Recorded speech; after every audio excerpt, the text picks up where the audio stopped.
People across the region are still dealing with the aftermath of yesterday's heavy rain, including in Westland, where a huge tree fell across the road. Plus, along with downed trees, we saw flooding across our area, including in southwest Washington, where people at a local RV park were rushing to get their trailers out of harm's way. And later, it was so scary. You know, the debris started coming at us and we had to swerve out of the way. yeah, a plane collides with a car during rush hour. What officials say led up to this terrifying moment in Florida.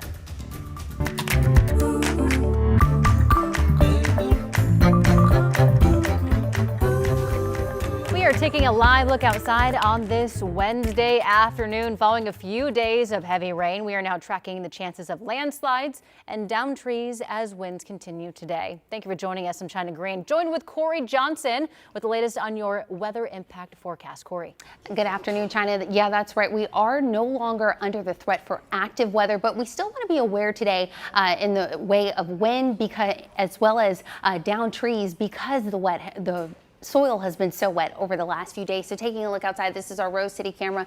That camera shaking for us just a little bit this afternoon, 61 degrees at this time. We also have a few warnings that are still in place that we want to keep an eye out on. The flood warning for area rivers, including the Pudding, Siletz, and Kelso rivers. They are at minor flood stage at this time, so something to keep in mind until Saturday afternoon. Also active radar right now. Scattered showers, they're very light considering what we saw over the last few days, namely sitting in southwest Washington and near the northern part of the Oregon coast. But taking a look throughout the rest of the day, which you can expect to see really the same as what we're seeing right now, scattered showers in those particular areas. As we get into the later part of the afternoon, it does start to lighten up just a little bit. And then in the way of temperatures right now, we're also sitting a little bit warmer than we do on average for this time of year. 61 right now in Portland, 58 in Longview, Kelso, and 60 in Salem currently. And if you like the drier weather compared to what we've seen the last few days, that's what we can expect for this weekend. I have the timing of it all coming up. Thank you, Corey. We are continuing to see the impact of this bad weather. In Westland, a huge tree fell over on Willamette Falls Drive yesterday morning, knocking out the power for hundreds of people in the area. Thomas Schultz was there this morning and brings us the latest. Wednesday morning here in Westland, you can see this huge tree now laid off to the side of the road. It actually fell yesterday, crossing the road and taking down power lines with it, knocking out power for around 300 people. It's not just Westland that had problems in this storm. Over in southeast Portland, Johnson Creek widened significantly with all the rainfall. Some people worried about possible flooding in their homes, so they went to Lentz Park to grab free sandbags that were being handed out. One man we spoke with said his basement had already started to flood. It's overflowing on the driveway, it's in the yard, it's in our basement. My mother has a driveway that goes down, and sometimes the drain doesn't work properly, and if it's a lot of rain it takes a long time, so we don't need it going into the basement or nothing. Sandbags will continue to be handed out in the Lentz Park area as well as Gabriel Park on the west side of Portland. Back out here in Westland, you can see Xfinity and CenturyLink crews are continuing to work on these power lines along the roadway here on 6th Street and Willamette Falls Drive. You can see those power lines continue to just be draped over the roadway, closing that road, so something that crews are trying to work through and make some progress on this morning. This is something they've been working on all morning long here in Westland and clearly are taking the initiative on. In Westland, Thomas Schultz, KGW News. Two cars hit a large tree that fell on Marine Drive in North Portland, just west of Portland Road. This is video from the last 2 hours. City crews and police working to clear the tree and debris from the road. Those vehicles were towed away. No one was hurt. And take a look at these photos from videos from Tillamook, one of the hardest hit areas in the region in terms of heavy rain and flooding. We saw several streets covered in the feet of water yesterday. Highway 6 was closed for hours, the intersection of Highway 101, but has since reopened. ODOT shared this video of someone riding their bike through the water on 101. They are completely underwater. I know that wasn't easy. And then over in farmland around Tillamook is also flooded. This is a look where the Trask River overflowed into fields. The river reached 16.5 feet on Tuesday. That's considered minor flood stage. Meantime, first responders along the coast also told some people still trying to drive through the floodwaters. They said that it's a situation that's not only dangerous for the driver, but it can also create additional hazards for everyone trying to get around.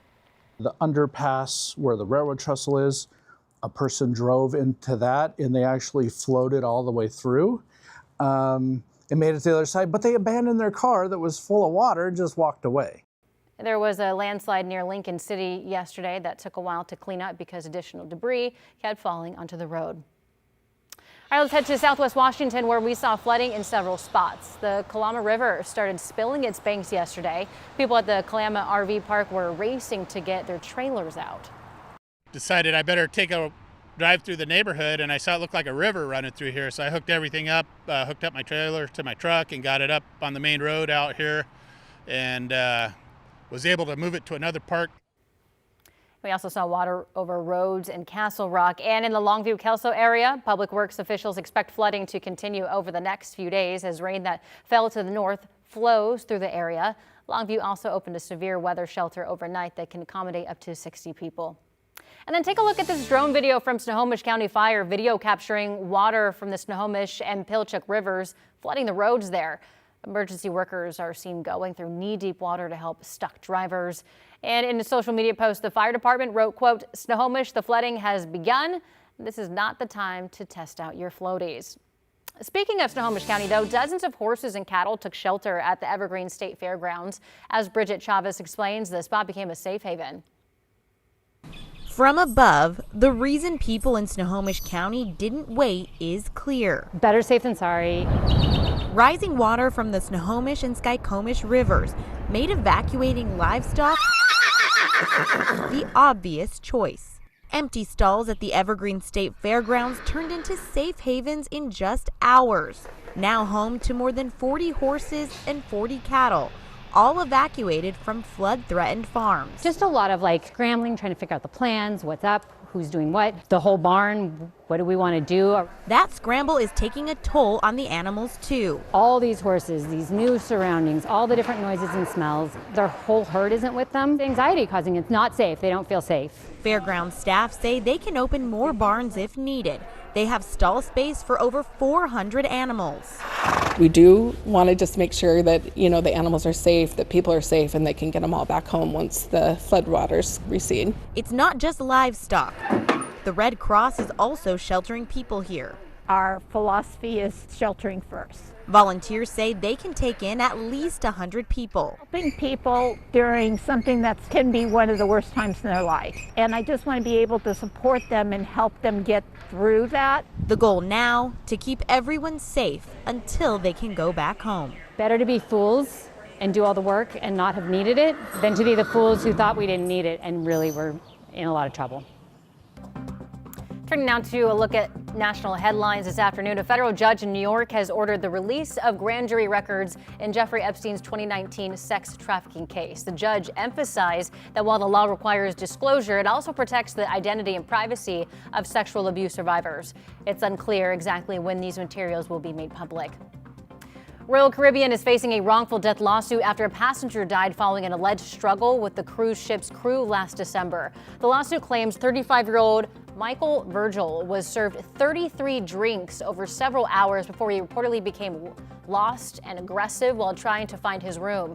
He died after several crew members tried to restrain him. While no criminal charges have been filed, the lawsuit is moving forward. The author who inspired the movie Confessions of a Shopaholic has died. The family of 55-year-old Sophie Kinsella announced her death on Instagram today. They said she died peacefully, surrounded by loved ones. Kinsella was diagnosed with an aggressive form of brain cancer in 2022. Her popular Shopaholic series was made into a movie starring Isla Fisher. And all eyes are on the Federal Reserve today, where officials are expected to lower interest rates. So that means lower cost for people taking out loans. The decision comes as the economy continues to struggle with weak job growth and inflation. We expect to hear the Federal Reserve's official announcement and guidance on the economy later this afternoon. And those are a look at your national headlines.